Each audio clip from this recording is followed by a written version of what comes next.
जय श्री श्याम भक्तों, आज है बैसाख की पूर्णिमा और आज हम बैसाख पूर्णिमा की कथा का स्मरण करेंगे। आज है बुद्ध पूर्णिमा के नाम से भी इसे जाना जाता है। हमने 1 महीना कथा का स्मरण किया, भगवान विष्णु के पूजा की और आज है पूर्णिमा, यानी कि आज के बाद जो है जेठ का महीना शुरू हो जाएगा। अगर आपने अभी तक भी स्नान दान कथा का श्रवण नहीं किया है तो आप आज भी सुन सकती हैं। 1 दिन का पुण्य भी जो है हमें खूब सारा मिल जाता है। भगवान जीवन में दुख सुख हमें देते हैं। जब दुख देते हैं तो कभी मन में व्यथा नहीं उत्पन्न करनी चाहिए, क्योंकि भगवान जब दुख देते हैं तो बहुत सोच समझ के देते हैं, उसके बाद सुख अवश्य देते हैं, क्योंकि हमारी वो परीक्षा लेते हैं। तो आज हम बैसाख मास की जो हम पूर्णिमा की कथा सुनेंगे वो भगवान विष्णु को अति प्रिय है। बोलिए विष्णु भगवान की जय। शांताकारं शुभशयनं पद्मनाभं सुरेशं विश्वाधारं गगनसदृशं मेघवर्णं शुभांगं लक्ष्मीकान्तं कमलनयनं योगविद्यारनगम्यं वन्दे विष्णुभवहरं सर्वलोकैकनाथं। मङ्गलं भगवान् विष्णु मङ्गलं गरुडध्वज मङ्गलं पुण्डरीकाक्ष मङ्गलाय तनोहरि। बोले विष्णु भगवान की जय। एक समय की बात है, किसी गांव में एक लकड़हारा अपनी पत्नी के साथ रहता था।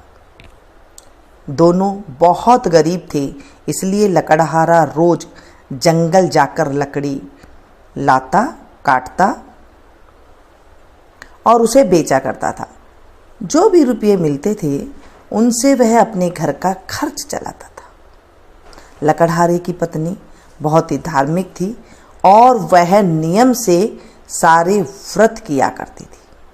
हर पूर्णिमा के दिन स्नान और दान भी किया करती थी। इसी तरह बैसाख का महीना शुरू हो गया और वह बैसाख का महीना शुरू होने पर हर रोज नदी में स्नान करके आती और नियम से विष्णु भगवान की पूजा करती, भोग लगाकर आरती किया करती थी।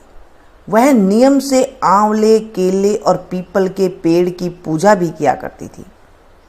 वह बैसाख के पूरे महीने में पक्षियों को दाना और पानी देती थी और चींटियों को शक्कर भी खिलाया करती थी। दोनों बहुत गरीब थे, लेकिन दोनों भगवान विष्णु में बहुत ज़्यादा श्रद्धा रखते थे। बैसाख का महीना समाप्त होने को आया।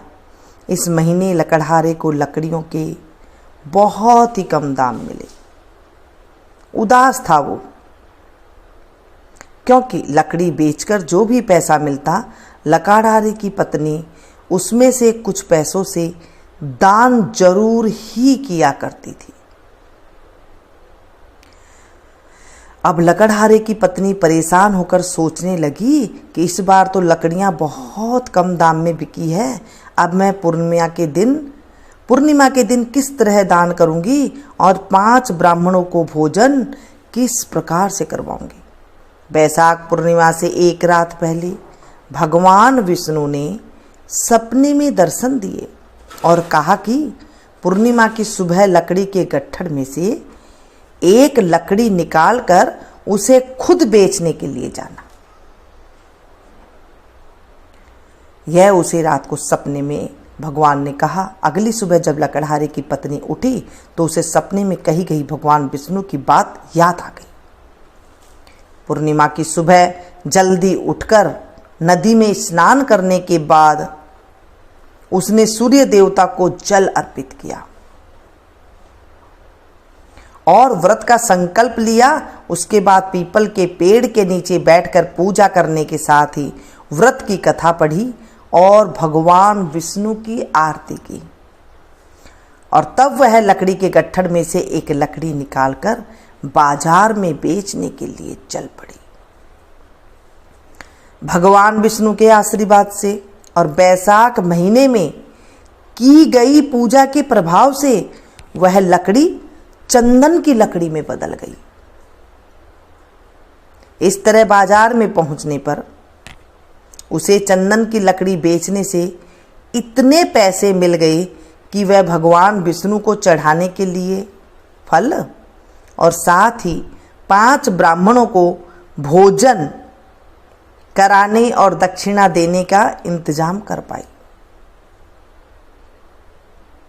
इतनी भगवान की उसके ऊपर कृपा हुई, क्योंकि उसने बैसाख का पूरा महीना स्नान किया था। घर आकर उसने 5 ब्राह्मणों को अपने घर पर बुलाकर उन्हें भोजन कराया और उन्हें दक्षिणा दी।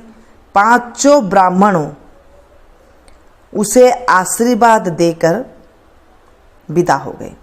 उधर रोज की तरह लकड़हारा जब बाजार में लकड़ी बेचने पहुंचा, तब उसका पूरा गट्ठर चंदन की लकड़ी में बदल चुका था। यह सब भगवान विष्णु का ही आशीर्वाद था। बाजार में एक जमींदार ने बहुत ऊंचे दाम देकर चंदन की लकड़ी का गट्ठर खरीद लिया और लकड़हारे को उस दिन चंदन की लकड़ियों के बदले बहुत सारे रुपये मिले और वह बहुत ज़्यादा खुश था। इसी तरह लकड़हारे और उसकी पत्नी की गरीबी हमेशा हमेशा के लिए दूर हो गई। उनके दुख के दिन हमेशा हमेशा के लिए दूर हो गए। हे हरि, हे श्री हरि विष्णु, हे मेरे प्रभु, हे मेरे परमात्मा, जिस तरह आपने लकड़हारे और उसकी पत्नी पर कृपा करी, उस तरह इस कथा को सुनने और सुनाने वालों को, सभी भक्तों पर और हुंकारा भरने वालों पर अपनी कृपा बनाए रखना। हे मेरे प्रभु, हे मेरे विष्णु भगवान, इस कथा में अगर कोई गलती हो गई हो तो अबोध बच्ची समझकर माफ कर देना। अधूरी है तो पूरी करना, पूरी है तो स्वीकार करना। आज हमने बैसाख मास की पूर्णिमा तिथि की कथा का स्मरण किया है। ये बैसाख की पीपल की जो कहानी है, इसे सुनने से हमारे जीवन से दरिद्रता का नाश होता है और हमारी मनोकामना पूरी होती है। जिन्होंने भी पूरी बैसाख के महीने में कथा सुनी है या किसी को सुनाई है, भगवान विष्णु का या स्नान ही किया है, आज के दिन वो मंदिर में या फिर किसी ब्राह्मण को दान दे सकते हैं या फिर कोई जरूरतमंद को दान दे सकते हैं। दान की सामग्री मैंने आपको बताई थी।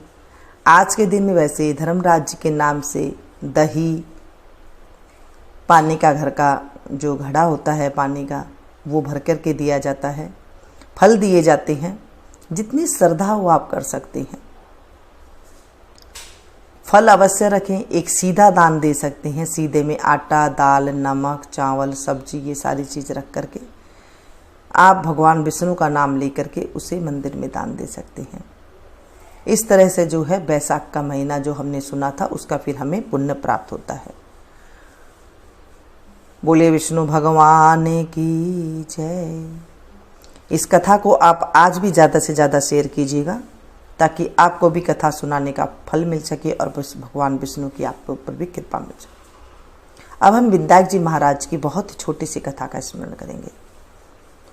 विंदायक बाबा रंगा चंगा, बिंद्रावन में फिरे सुरंगा, पोत बहू की राबड़ी, नवासी बहू की खीर, मीठी लागे राबड़ी, खाटी लागे खीर, सड़सड़ करती साड़ी दीजो, बड़बड़ करती बांदी दीजो, घर मोकलो घर साँक लो, राजा को सो राज रानी का सभाग, राजा को सुभाग रानी को सुभाग, सीता को सुहाग, बैकुंठ का बास।